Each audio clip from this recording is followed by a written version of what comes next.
Hi, this is Jody from Poppywinkle, and today we're going to look at some old papers and see what makes them so delicious.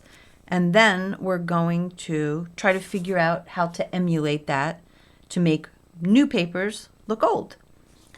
So the first thing we have here is a life insurance premium receipt book, and you can see all the rubbed out areas where the color is missing.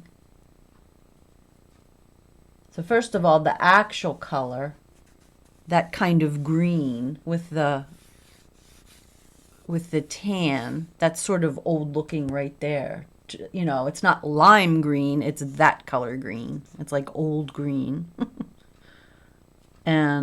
But really, this is what really does it, all that rubbed out color. So we're going to try to figure out how to do that. Here is a report card with unknown brown stains on them. The American Woman's Cookbook. There are some gems in here, some real words of wisdom to the ladies. Gotta tell you that. Here, a paper clip was here, and it made a rust mark. I love that. I love that. We're gonna have to try to figure out how to do that. And then this was all tucked in it. This is, again, rubbed out color. I'm not sure you can, yeah, you can see that. Like the literally the top layer of that is gone, and then over here it's darkened, so that's definitely old. And this has a great looking, what is that, watermark, so that's cool. This is my grandmother's cookbook. Look at that. That has, oh my goodness, all kinds of stains and brown marks and frayed edges. Crinkly paper folded over. Lots of discolorations, mysterious blobs, grease marks. Look at all that. Wow. That's something. And then here is a little program. Here it has, see this? That you see this a lot. It's a folded over piece. Like it got kind of ripped and folded over. You see that a lot on old pages. And various spots and kind of a vague stain up here. And then Life magazine from September of 1962 has more rubbed off color here. And somewhere here was a nice stain. Yeah, right here. Nice watermark. So let's see what we can do to emulate some of this stuff. This is a white piece of paper, and that's just for contrast, so you can see that these things, these old things, are rarely white. They get yellowed with age. And so if you're printing something, if I'm printing something on cardstock, I choose to not use white. I like to use a manila file folder because of the color. So it's already kind of aged looking. This is an old file folder. I never throw these things out. And so I printed my printable that's supposed to look old onto a manila file folder so the back is not stark white. So there's the first way to kind of get some age to your printable. And I'm going to try to get this rubbed off look. And I'm also going to try to, I don't know if you can see, yeah, there's some folds that kind of got rubbed off too. So I'm going to try to do that. I don't know if I can. But what I'm going to use is this. This is from the hardware store. It's a sponge, but it's also sandpaper. I got it in the, oh, there you can see the sponge. I got it in the paint supply section for a couple $. And it's just perfect for this. So I'm going to use that to kind of rub out some of this color.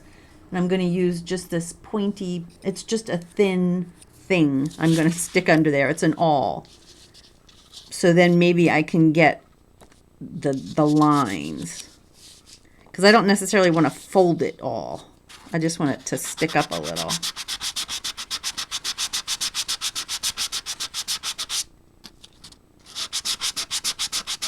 Ooh. Yeah. So that's not really a line, but it definitely directed where the sanding was going.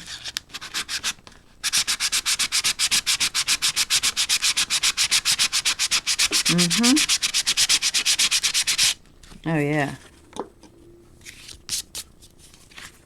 Look at that.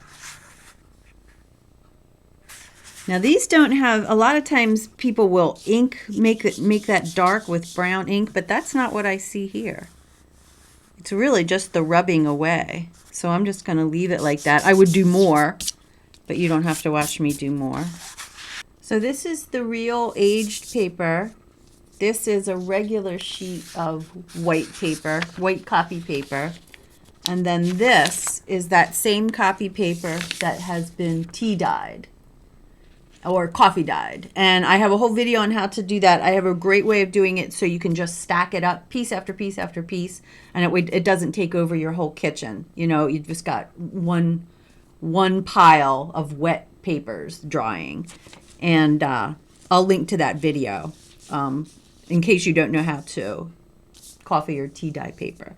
But anyway, I rarely will use just plain white paper because it doesn't feel the same. It doesn't look the same. I love the aged effect of this. So we're going to work with this piece of paper a while and see what we can do. This I want to try the first thing, the ripping of the edges. In fact, it's already happened up here by itself. So I'm going to just take advantage of that natural rip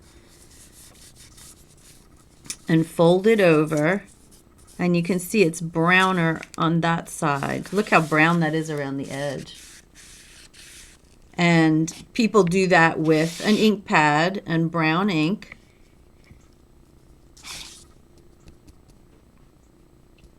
And I always want to test it because if it's a juicy pad, you can overdo it. You can totally overdo it. Let's see. Yeah, that's not too bad.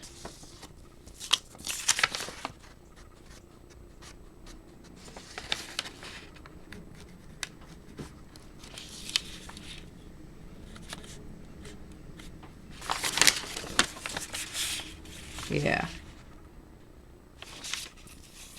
Not exactly the same, but close.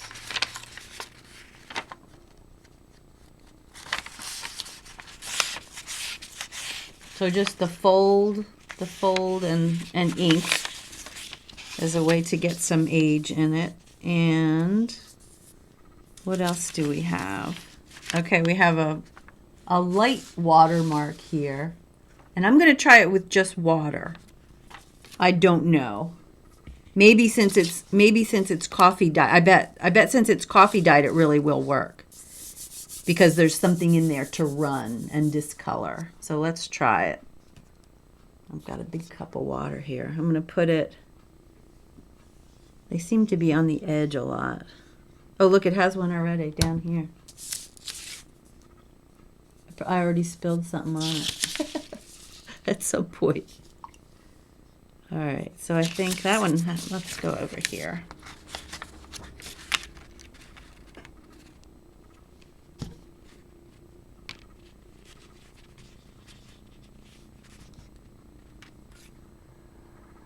And I'm just gonna kind of shake that off and then let it dry, and we'll see what it looks like when it's dry. So here are some dark dots,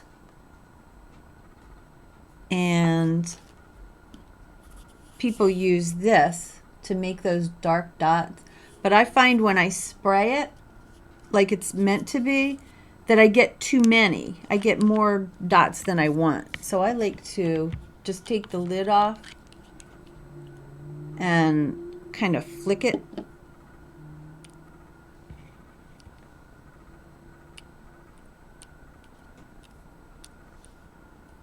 And then that way I get a little more control over the dotting mechanism. So we're going to let that dry too.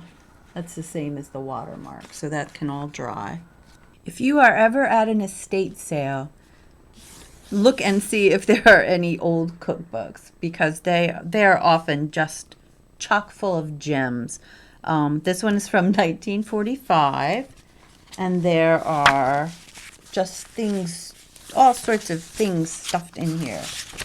Yummy recipes written on all sorts of pieces of paper, and the words of wisdom to the little lady are often priceless. Time and your oven await the occasion and the man. Okay. So anyway, one of the things stuffed into this one was that rusty paper clip. And I just wanted to show you, when a paper clip is on a page, only half of it shows on each side. So when you want to make your impression, you want to get rid of one side, if that makes sense. Because if you plopped it down like that, that's not authentic. Okay, so here's our paper clip. I'm going to carefully pull it up. Sometimes they break. There we go. And I'm going to use this postcard I made, and I'm going to put it here as though it was put into a book. And you're going to put it near the edge, because that's where, that's where it would naturally be. And I've got extra ink. You really need a juicy pad to get it to work. And I'm going to take a little piece of tissue paper or something here, so when I push it down, if my hands are dirty, I don't mess that up. So I'm going to put it in here and kind of rub it around and try to get it all filled with ink. And then I'm going to stick it down and press.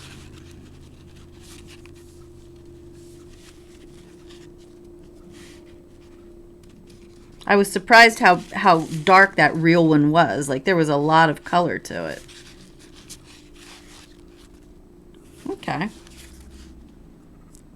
So there we have a little paper clips thing. The real one also had texture, which I don't really know how to add texture to it. Like, you could feel the rust. You could possibly do it again if you wanted a little darker. It's not really hard to match, to get it to the same spot.